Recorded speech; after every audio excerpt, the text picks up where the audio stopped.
رمضان المبارک کی راتوں میں سے ایک رات شب قدر کہلاتی ہے، جو کہ بہت ہی خیر و برکت کی حامل رات ہے۔ اس رات کو اللہ تعالیٰ نے 1000 مہینوں سے افضل قرار دیا ہے۔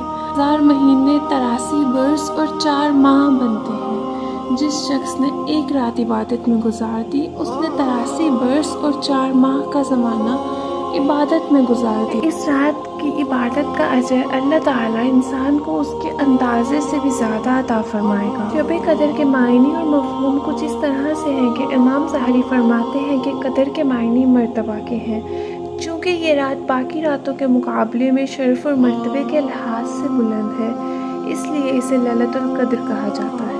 حضرت عبداللہ بن عباس سے مروی ہے کہ اللہ تعالیٰ نصف شعبان کی رات کو تمام فیصلے فرما لیتا ہے، اور چونکہ اس رات میں اللہ تعالیٰ کی طرف سے 1 سال کی تقدیر کے فیصلے فرشتوں کو سونپے جاتے ہیں، اسی وجہ سے یہ رات لیلۃ القدر کہلاتی ہے۔ اس رات کو قدر کے نام سے تعبیر کرنے کی وجہ یہ بھی بیان کی جاتی ہے کہ اس رات میں اللہ تعالیٰ نے اپنی قابل قدر کتاب کو قابل قدر امت کے لیے صاحب قدر رسول صلی اللہ علیہ وآلہ وسلم کی معرفت نازل فرمائی۔ یہی وجہ ہے کہ اس صورت میں لفظ قدر 3 دفعہ آیا ہے۔ قدر کا معنی تنگی کا بھی آتا ہے۔ اس معنی کے لحاظ سے اسے قدر والی کہنے کی وجہ یہ ہے کہ اس رات آسمان سے فرش زمین پر اتنی کثرت سے فرشتوں کا نزول ہوتا ہے کہ زمین تنگ ہو جاتی ہے۔ امام ابو بکر قدر کہنے کی وجہ بیان کرتے ہوئے کہتے ہیں کہ یہ رات عبادت کرنے والوں کو صاحب قدر بنا دیتی ہے، اگرچہ وہ پہلے اس لائق نہیں تھا۔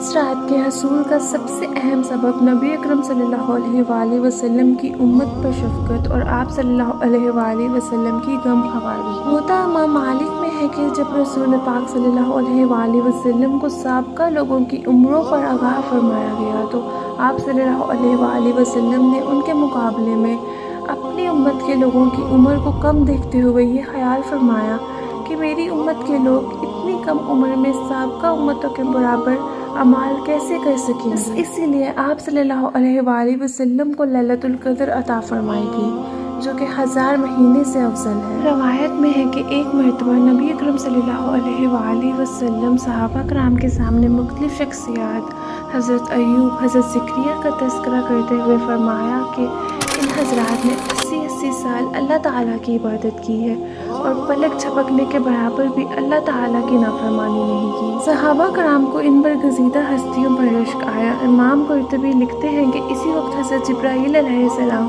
آپ صلی اللہ علیہ وآلہ وسلم کی بارگاہ اقدس میں حاضر ہوئے اور عرض کیا، اے نبی محترم، آپ کی امت کے لوگ ان سابقہ لوگوں کی 80 سال کی عبادت پر رشک کر رہے ہیں، تو آپ کے رب نے آپ کو اس سے بہتر عطا فرما دیا ہے، اور پھر سورہ قدر کی تلاوت کی۔ اس پر رسول اکرم صلی اللہ علیہ وآلہ وسلم کا چہرہ مبارک مسرت سے چمک اٹھا۔ حضرت ابو ہریرہ رضی اللہ تعالیٰ عنہ سے روایت ہے کہ رسول اکرم صلی اللہ علیہ وآلہ وسلم نے ارشاد فرمایا، جو شخص حالت ایمان میں ثواب کے لیے شب قدر میں قیام کرتا ہے، اس کے سابقہ گناہ معاف کر دیے جاتے ہیں۔ حضرت انس رضی اللہ تعالیٰ عنہ سے مروی ہے کہ ایک مرتبہ رمضان المبارک کا مہینہ آیا تو رسول اکرم صلی اللہ علیہ وآلہ وسلم نے ارشاد فرمایا کہ تمہارے پاس یہ مہینہ آیا ہے اور اس میں ایک رات ایسی ہے جو کہ 1000 مہینوں سے بہتر ہے۔ جو شخص اس رات سے محروم رہ گیا وہ تمام بھلائیوں سے محروم رہ گیا، اور اس کی بھلائی سے محروم نہیں رہتا مگر وہ حقیقتاً محروم ہو۔ لہٰذا مسلمانوں کو چاہیے کہ اس عظیم الشان رات میں جتنی زیادہ ہو سکے اللہ تعالیٰ کی عبادت کریں اور اللہ تعالیٰ کے حضور اپنے گناہوں کی معافی طلب